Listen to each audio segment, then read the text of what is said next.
नमस्कार। मैं इतिहास का अध्यापक शशिभूषण। आज हम एनसीईआरटी की पुस्तक इतिहास कक्षा 12वीं के अध्याय 2 राजा, किसान और नगर, आरंभिक राज्य और अर्थव्यवस्थाएं, 6ठी शताब्दी ईसा पूर्व से 6ठी शताब्दी ईस्वी का जो पाठ है इसके हम पहले 3 भाग आपको पढ़ा चुके हैं। उसका वीडियो बनाकर आपको डिस्कस कर चुके हैं। आज हम इसके भाग 4 के बारे में अध्ययन करेंगे, जो कि आपका यहाँ से शुरू होता है बदलता हुआ देहात। ठीक है, बदलता हुआ देहात यानी कि ग्रामीण क्षेत्रों में किस प्रकार के बदलाव इस दौरान आपको देखने को मिलते हैं, किस प्रकार की परिस्थितियाँ थी, जनता क्या सोचती थी और राजा किस प्रकार के कार्य करते थे, या जनता के प्रति उनके क्या विचार थे, तो ये जानेंगे इसमें। तो इससे पहले हम ये आगे पढ़ें बदलता हुआ देहात, इससे पहले हम आपके जो स्रोत नंबर 5 दिया हुआ गुजरात की सुदर्शन झील के बारे में आपको थोड़ा सा जानकारी दे देते हैं। तो जो गुजरात में सुदर्शन जो झील थी, सबसे पहले इसका निर्माण जो है चंद्रगुप्त मौर्य के द्वारा किया गया था। इनके गवर्नर थे गुजरात में पुष्यगुप्त, उन्होंने उस गवर्नर के माध्यम से इस झील का निर्माण करवाया था। तो जो पहले जो व्यक्ति थे वो चंद्रगुप्त थे। कौन थे वे? चंद्रगुप्त ने इस झील का निर्माण करवाया था। ठीक है, तो पहले राजा ये जुड़े हुए थे, और जो दूसरे थे अशोक, इस झील से जुड़े हुए थे। कौन से थे वो? अशोक। ठीक है, अशोक ने इसके तटबंध बनवाए थे। क्या बनवाए थे? तटबंध, यानी कि किनारे बनवाए थे इसके, तटबंध और नहरें बनवाई थी इसके। तीसरे शासक जो इससे जुड़े हुए हैं वो आपका है रुद्र दमन या रुद्र दामन। ठीक है, इन्होंने क्या किया था, इनके समय में बहुत भारी वर्षा होती है, इसके तटबंध टूट जाते हैं, पानी बढ़ जाता है जगह जगह, तो इन्होंने अपने खर्चे से इसके तटबंध की मरम्मत करवाई थी। तो चौथे व्यक्ति जो इससे जुड़े हुए हैं वह है स्कंदगुप्त, यानी कि गुप्त वंश के जो 5वीं शताब्दी ईसा पूर्व में जो शासक थे गुप्त वंश के, उनके समय में भी इसमें जो है बांध टूट जाते हैं, उन्होंने भी इसकी मरम्मत करवाई थी। तो इस प्रकार से 4 राजा इससे जुड़े हुए थे अलग अलग समय के, जिन्होंने इसकी मरम्मत करवाई थी या इसको बनवाया था। अब चलिए आगे चलते हैं। ये कहता है कि मानचित्र 2 में गिरनार को ढूंढना है हमें। किसको ढूंढना है? गिरनार को ढूंढना है। ये एक कृत्रिम जलाशय था सुदर्शन जी। कृत्रिम जलाशय मनुष्य के द्वारा बनाया गया जलाशय था। इसकी जानकारी हमें द्वितीय शताब्दी ईसा पूर्व के संस्कृत के एक पाषाण अभिलेख से होती है। पाषाण यानी कि पत्थर का एक अभिलेख है बहुत बड़ा, उस पर जो है शासक रुद्रदामन की उपलब्धियाँ लिखी है। तो इसके माध्यम से हमें जानकारी सुदर्शन झील की होती है। ठीक है, इसमें शासक रुद्रदामन की उपलब्धियों का उल्लेख किया गया है। तो यहाँ पर जो आपका ये अभिलेख है पाषाण का, पत्थर का, इस पर जो है सम्राट अशोक के भी अभिलेख 14 संदेश खुदे हुए हैं। और दूसरा जो है आपके किसके अभिलेख है? रुद्रदामन का एक इस पर अभिलेख लिखा हुआ है। और स्कंदगुप्त जो गुप्त काल के थे 5वीं शताब्दी से में 2 अभिलेख जो स्कंदगुप्त के इस पर प्राप्त होते हैं। तो इस प्रकार से अशोक के भी हमें जानकारी मिलती है, इस पर कुछ लिखा हुआ है। और जो आपका ये इसमें रुद्रदमन को जो था, ये संस्कृत का सबसे बड़ा और पुराना अभिलेख इस पर मिलता है, जो पाली भाषा में लिखा हुआ था। और फिर है स्कंदगुप्त का अभिलेख, इस पर अभी भी लिखा हुआ है। तो इस प्रकार से 3 सम्राटों के अभिलेख हमें इस पर से प्राप्त होते हैं। लेकिन इसको जो है आजकल हम जो जानते हैं तो रुद्रदामन के अभिलेख के नाम से इसको जानते हैं। रुद्रदामन, शासक रुद्रदामन के अभिलेख के नाम से इसको जानते हैं। चलिए जानते हैं इसमें क्या अभिलेख में क्या कहा गया है। देखिए, इस अभिलेख में कहा गया है कि जलद्वार तटबंधों वाली इस झील का निर्माण मौर्य काल में एक स्थानीय राज्यपाल द्वारा किया गया था। ठीक है, मौर्य काल में किया गया था। और जब इसके भीषण तूफान के कारण इसके तटबंध टूट जाते हैं और पानी बह जाता है, तो रुद्रदमन ने इस झील की मरम्मत अपने खर्चों से करवाई थी। इसके लिए उसने अपनी प्रजा के ऊपर भी कोई किसी प्रकार का कर नहीं लगवाया था, यानी कि इसके पास जो पैसे थे उन्हीं से मरम्मत कराई। कहा जाता है कि इसके जो मंत्री थे, इसके मंत्रियों ने इस झील की मरम्मत के लिए पैसे देने की अनुमति नहीं दी थी, तो इन्होंने अपने खर्चे से इसका काम करवाया था। और इसके अलावा इसी पाषाण अभिलेख पर, इस पाषाण खंड पर 5वीं शताब्दी सदी में गुप्त वंश के एक शासक ने भी इस झील की मरम्मत करवाई थी। किसके? गुप्त वंश के शासक किसने मरम्मत करवाई थी? स्कंदगुप्त ने भी इसकी मरम्मत कराई थी, जो हमने आपको अभी बताया था। चलिए, ये जो पीला बॉक्स दिया हुआ है देखिए, इसमें क्या है? शासकों ने सिंचाई के प्रबंध क्यों किए थे? आप बता सकते हैं क्यों किए थे? एक कृषि के विकास के लिए, कृषि को जो है बढ़ावा देने के लिए, अच्छी पैदावार प्राप्त करने के लिए इन्होंने जो है सिंचाई के प्रबंधन किए थे। चलिए आगे चलते हैं, इसमें शुरू करते हैं। देखिए यहाँ से बदलता हुआ देहात क्या है। कि भाई जनता में राजा की छवि, यानी जनता राजा के बारे में क्या सोचती थी, किस प्रकार के विचार थे, तो किस प्रकार की छवि थी देखिए जानते हैं इसमें कि राजा के बारे में प्रजा क्या सोचती थी। तो इसके बारे में हमें कोई जानकारी नहीं मिलती, अभिलेखों से कोई जवाब नहीं मिलता, अभिलेखों से हमें कोई जानकारी नहीं मिलती। जनता द्वारा राजाओं के बारे में अपने विचार अनुभव के विवरण हमें बहुत कम ही मिलते हैं। देखिए अभिलेखों से हमें क्यों जानकारी नहीं मिलती, क्योंकि अभिलेख जो है सम्राट के द्वारा लिखवाए गए थे और सम्राट जो है अपनी बुराई तो लिखवाएगा नहीं इन अभिलेखों के ऊपर, तो इसलिए इन अभिलेखों से जो है हमें जनता के विचार नहीं पता चलते, तो बहुत कम ही विवरण हमें मिलता है। तो इतिहासकारों ने इसका भी जो है निराकरण करने का प्रयास किया है कि भाई कैसे जानकारी प्राप्त की जाए जनता के बारे में। तो उदाहरण के लिए जातक और पंचतंत्र जैसे ग्रंथों में, जातक जो है बौद्ध धर्म के पूर्व जन्म से संबंधित कहानियां हैं और पंचतंत्र जो है विष्णु शर्मा के द्वारा बहुत सारी कहानियों का एक संग्रह है जो इसके अंदर कहानियां वर्णित की गई है, लिखी गई हैं। तो इतिहासकारों ने जातक और पंचतंत्र जैसे ग्रंथों से जो है इनकी जब समीक्षा करते हैं, पढ़ते हैं, तो इनसे हमें जो है आम लोगों के विचार के बारे में जानकारी मिलती है।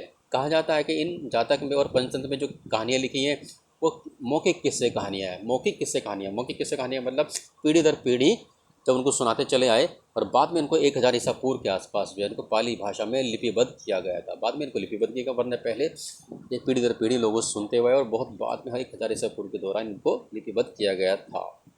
कब? 1000 ईस्वी के दौरान जो है इसमें। चलिए आगे चलते हैं। इसी में गंधतिंतु नामक एक कहानी, तो ऐसी गंधतिंतु नामक एक जातक कहानी है जिसमें एक राजा के बारे में और जनता के बारे में बताया गया है कि ये जो यहाँ का जो राजा था उनके क्षेत्र का बहुत कुटिल था, वो दुष्ट था और राजा प्रजा जो है इससे दुखी रहा करती थी। और दुखी रहने वाले में देखिए कौन कौन लोग थे? वृद्ध महिलाएं थे, पुरुष, किसान, पशुपालक, ग्रामीण बालक और जानवर भी इससे दुखी थे। देखिए महिलाएं, बालक, किसान, पशुपालक और जानवर भी इससे दुखी थे।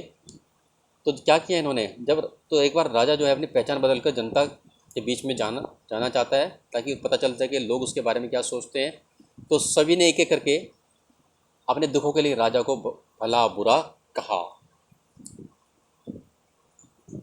तो इन लोगों की शिकायत थी, क्या शिकायत थी कि रात में तो डकैत उन पर हमला कर देते हैं, यानी कि लूट मार करते हैं डकैत, और दिन में जो है राजा के लोग जी अधिकारी धन इकट्ठा करने के लिए परेशान करते हैं, उनको लगान इकट्ठा करने के लिए परेशान करते हैं। तो ऐसे में क्या करते हैं ये लोग जो है, इनसे बचने के लिए, ऐसी परिस्थिति से बचने के लिए लोग जो है अपने अपने गाँव छोड़कर जंगल की तरफ भाग जाते हैं या वहाँ जाकर बस जाते हैं कुछ उनमें से। तो इस प्रकार इस कहानी से हमें क्या पता चलता है? इस कहानी से हमें पता चलता है कि भाई राजा और प्रजा, खासतौर से ग्रामीण प्रजा के बीच संबंध कैसे थे? तनावपूर्ण संबंध थे। इस कहानी से हमें यह पता चलता है।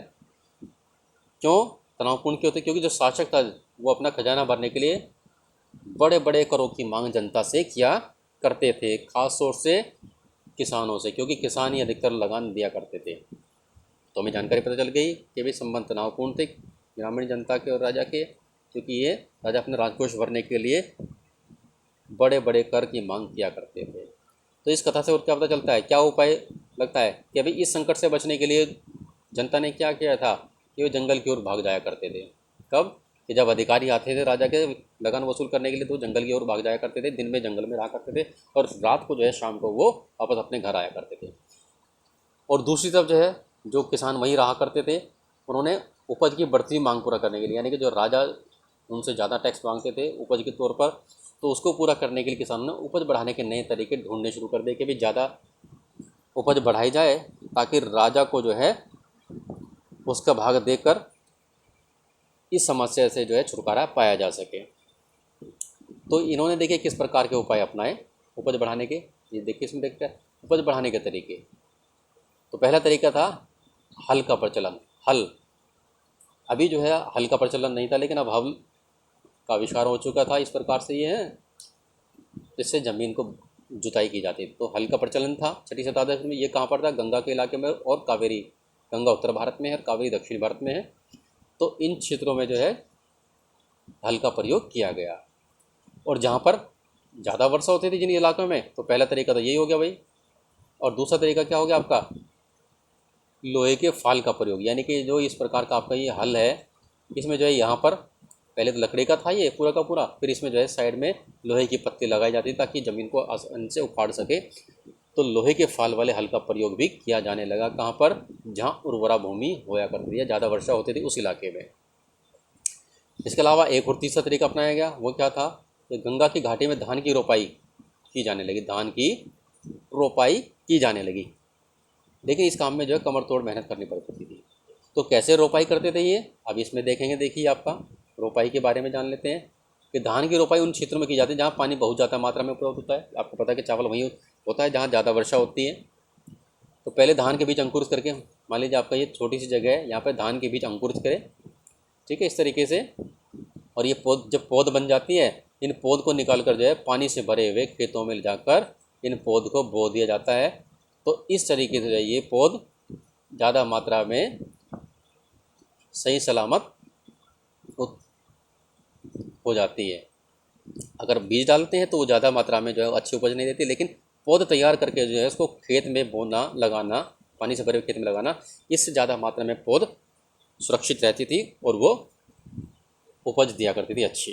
तो ये तरीके इन्होंने जो इसमें अपनाए थे। जैसे कि इसमें कहा गया, देखिए आपको, कि धान के बीज पहले अंकुरित कर लिया करते थे, अलग से अंकुरित कर लिया, और फिर उनको जो है पानी से भरे खेतों में जाकर उन पौधों को वहाँ से निकाला और खेत में जहाँ पर रोपाई की जाती है वहाँ ले जाकर इनको लगाया जाता था। तो इससे ज़्यादा मात्रा में पौध सुरक्षित रह जाती थी। यानी कि जो पौध लगाए गए हैं खेत में, इस तरीके से ये कि भाई ये पौध लगाई गई है, इस तरीके से ये सुरक्षित रह जाते थे, यानी कि वो ठीक हो जाते थे और वो सही प्रकार से खेती होती थी।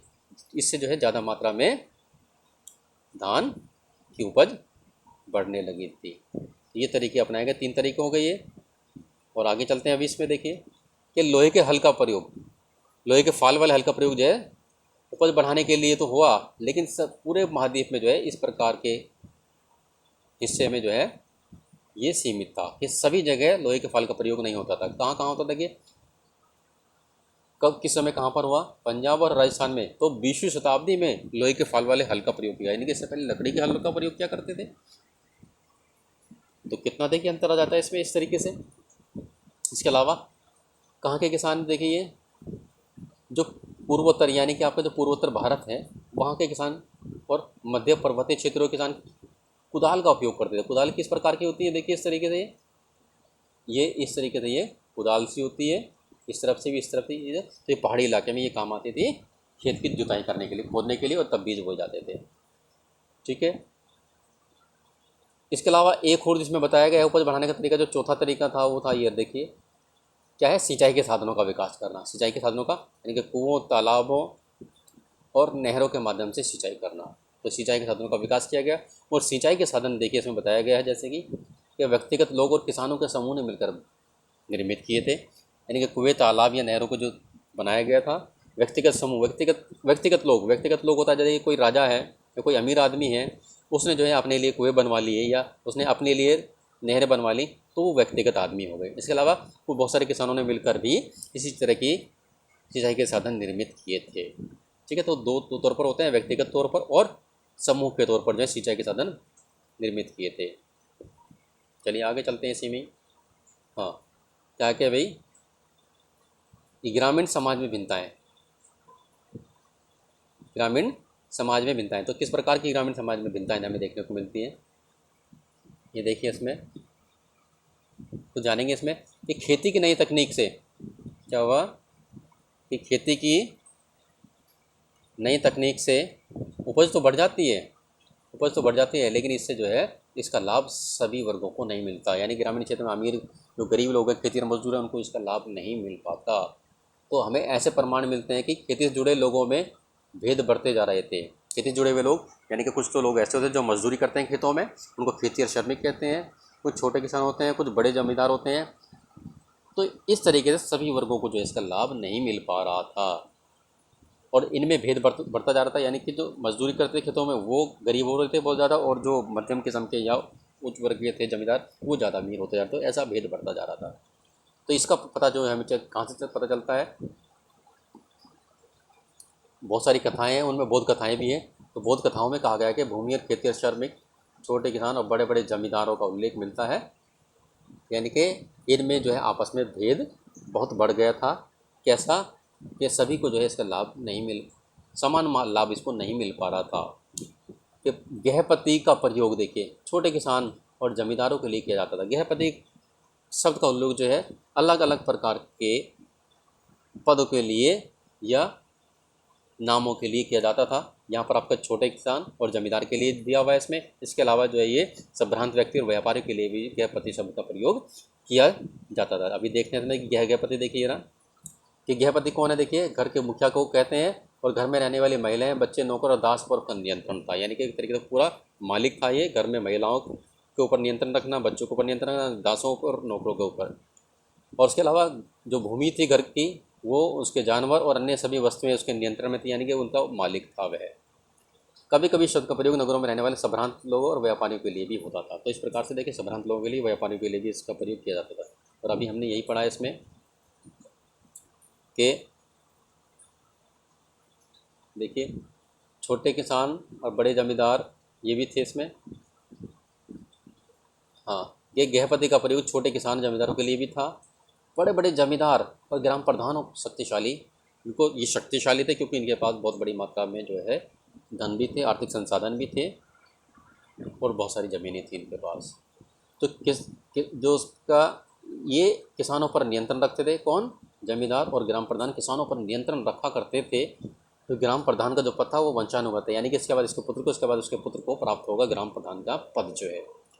अब जब तमिल संगम साहित्य पर आते हैं, तमिल संगम साहित्य में क्या कहा गया है कि गांव में रहने वाले विभिन्न वर्गों के लोगों का उल्लेख मिलता है।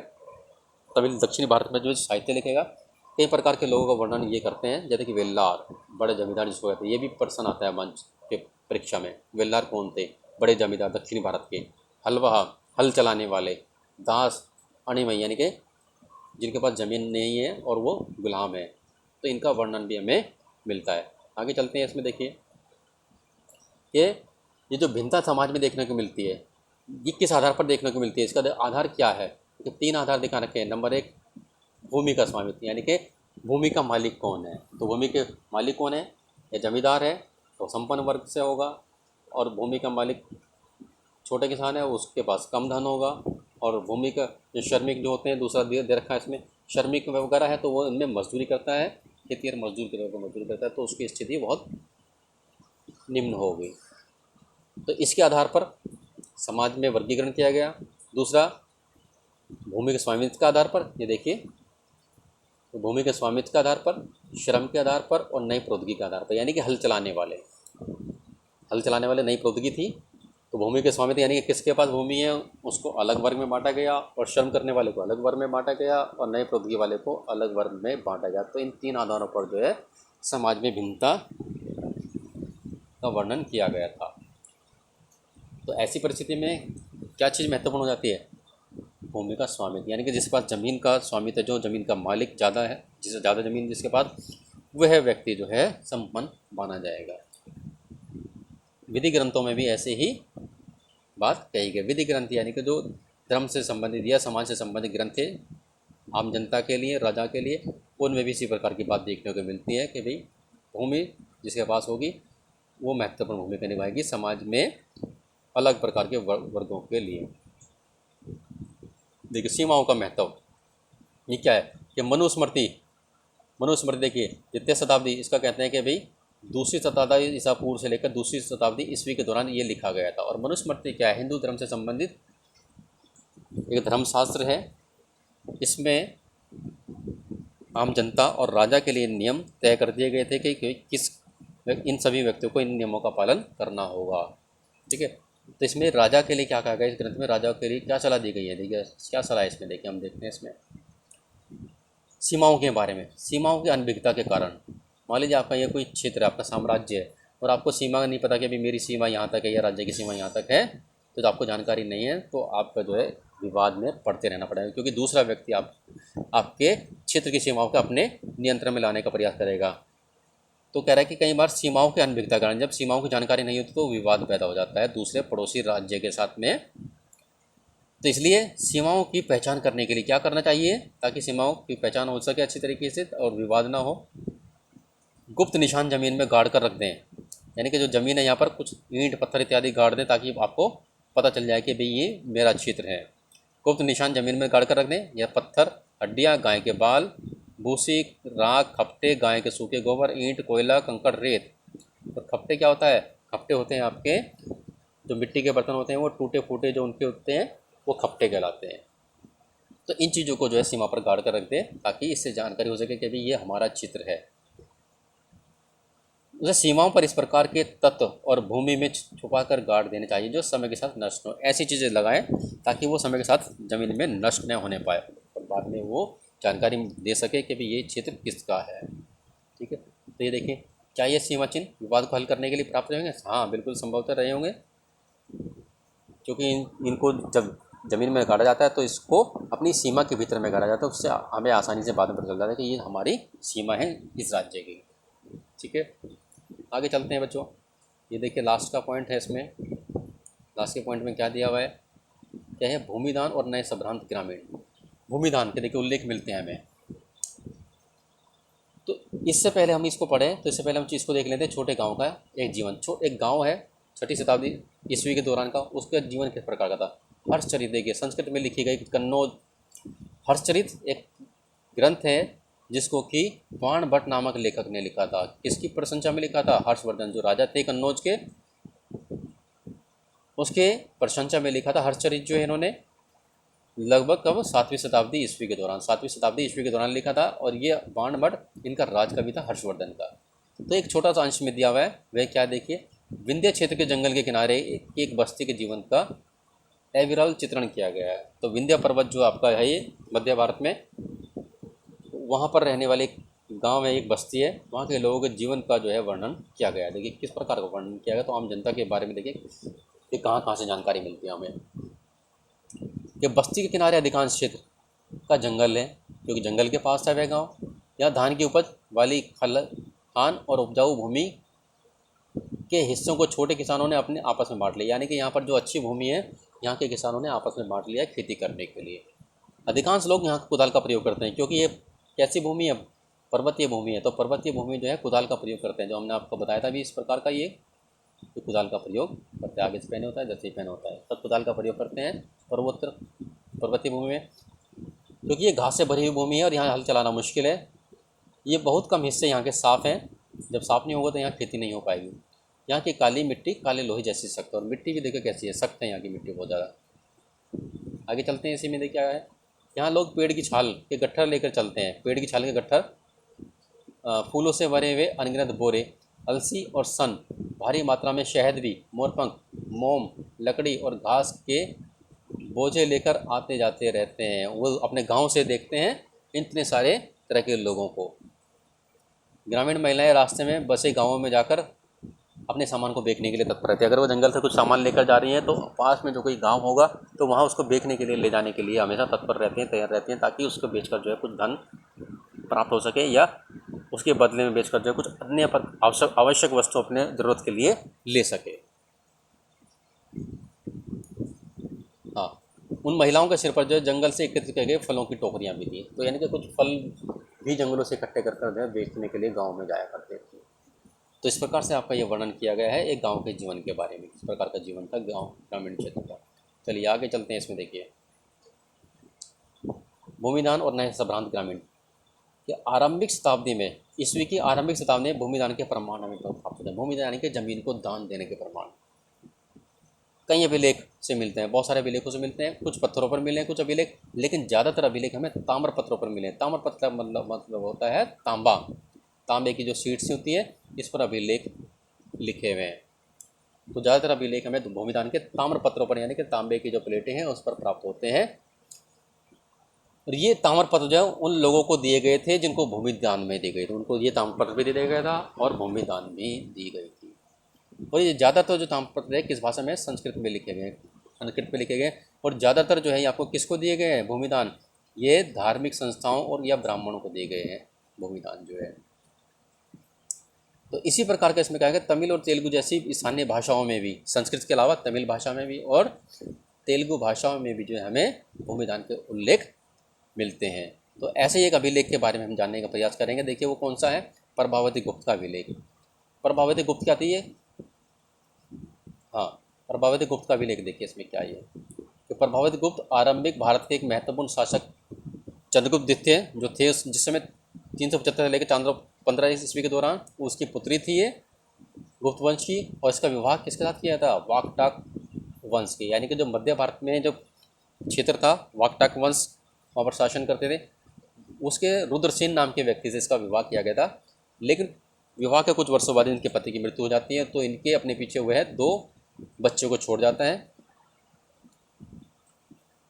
तो फिर ये जो प्रभावती गुप्त है अपने बच्चों की तरफ से अपने शासन चलाते हैं। तो उसी से संबंधित है ये। देखिए अब कि कहा गया है इसमें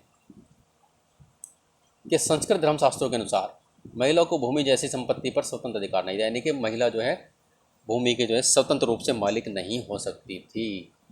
लेकिन एक अभिलेख से पता चलता है कि प्रभावती गुप्त भूमि की स्वामी थे। एक अभिलेख है प्रभावती गुप्त का स्वयं का, तो उसमें पता चलता है कि इसने भूमि दान दिया था। जब भूमि दान तो तभी दे सकता है व्यक्ति जब उसकी अपने पास खुद की भूमि हो, उसके नाम की भूमि हो। तो एक अभिलेख से पता चलता है कि प्रभावती गुप्त भूमि की स्वामी थी और उसने दान भी किया था। भाई इसका क्या कारण हो सकता है? देखिए कारण नंबर 1 ये रहा।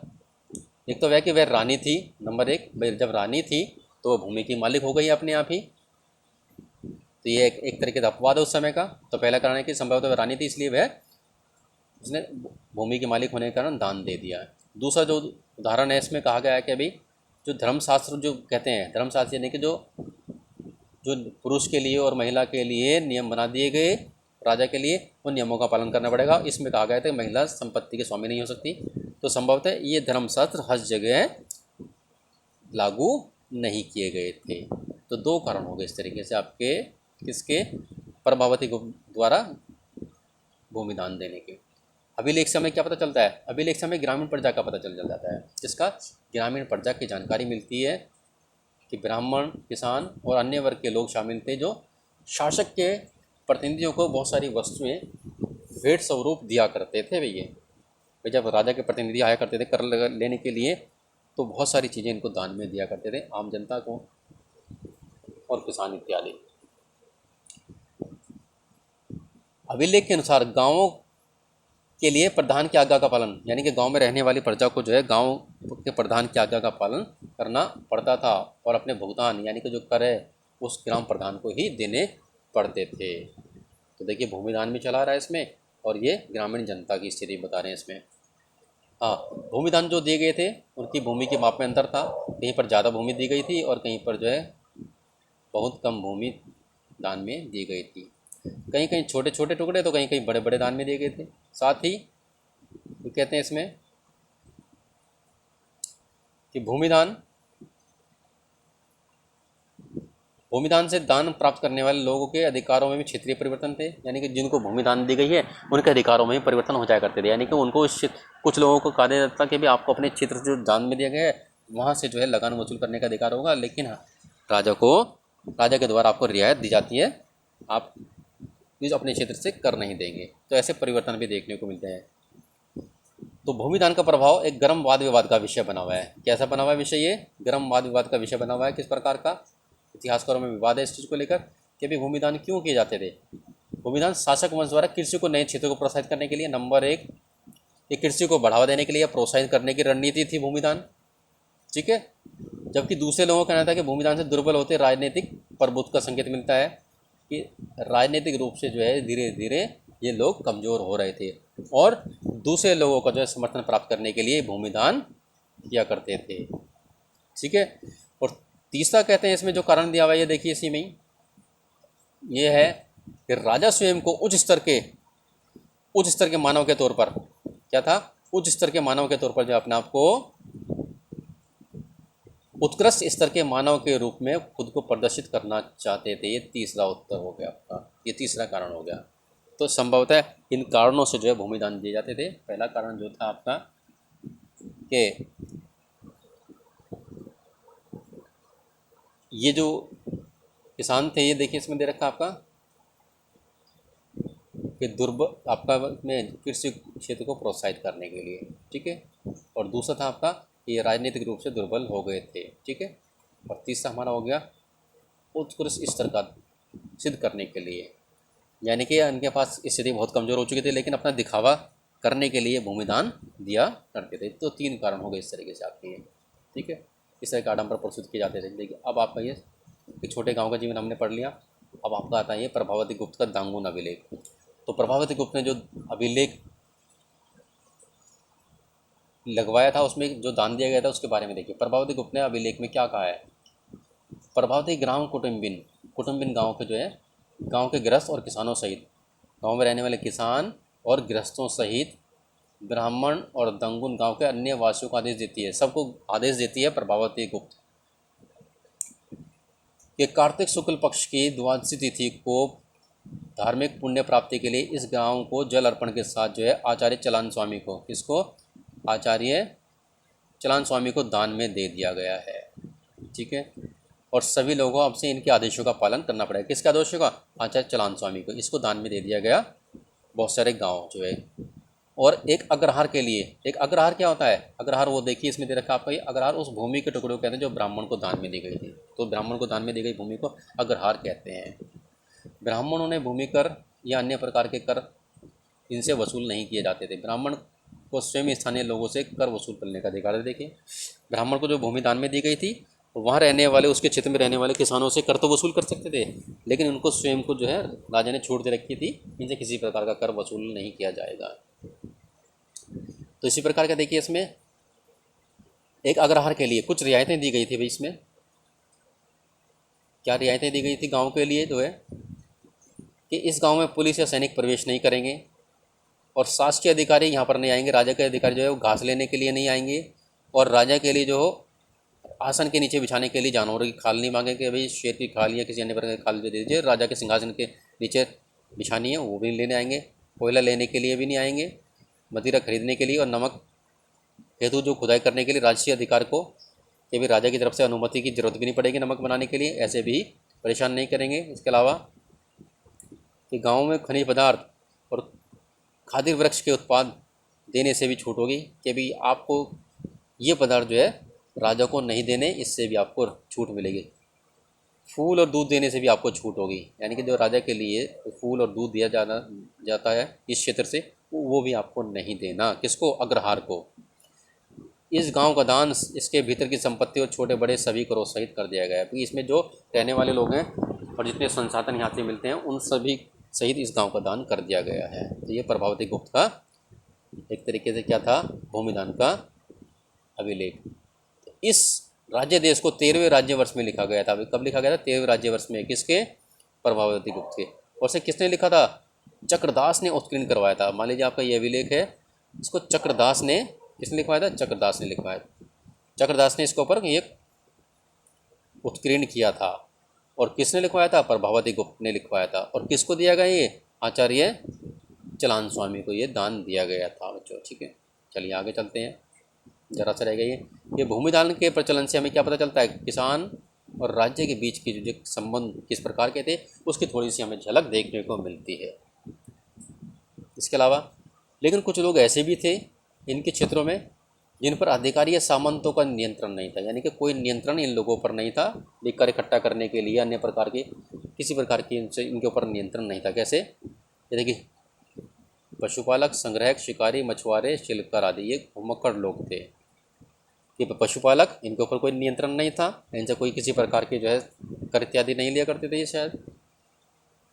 और कहा गया इसमें कि जगह जगह घूमकर खेती करने वाले लोग भी ऐसे ही थे जिनके ऊपर इनका नियंत्रण नहीं था, क्योंकि आज यहाँ पर है, कल और कहीं पर या परसों कहीं और है, तो कैसे जो है इनको लगान लेने के लिए ढूंढते रहेंगे। सामान्यतः ऐसे लोग अपने जीवन और आदान प्रदान के कोई विवरण नहीं रखते थे। तो ये जो इतने प्रकार के लोग आपको दिखाई देते हैं, मिलते हैं, पशुपालक, संग्रह, शिकारी, मछुआरे, शिल्पकार आदि, इनका जीवन स्थायी नहीं था। जगह जगह घूमकर ये खेती करते थे और अपने जीवन यापन के जो है ये किसी प्रकार का वर्णन या पुस्तक इत्यादि या ग्रंथ इत्यादि में अपना विवरण नहीं रखा करते थे। तो बच्चों, ये आज का वीडियो यहीं पर समाप्त होता है। भाग 4 अगले वीडियो के लेकर जो हम 5वां लेकर फिर मिलेंगे। तब तक के लिए आप इसको याद कीजिए ताकि आपकी परीक्षा में अच्छे मार्क्स आ सके और इससे आपको काफ़ी मदद मिल सके। धन्यवाद।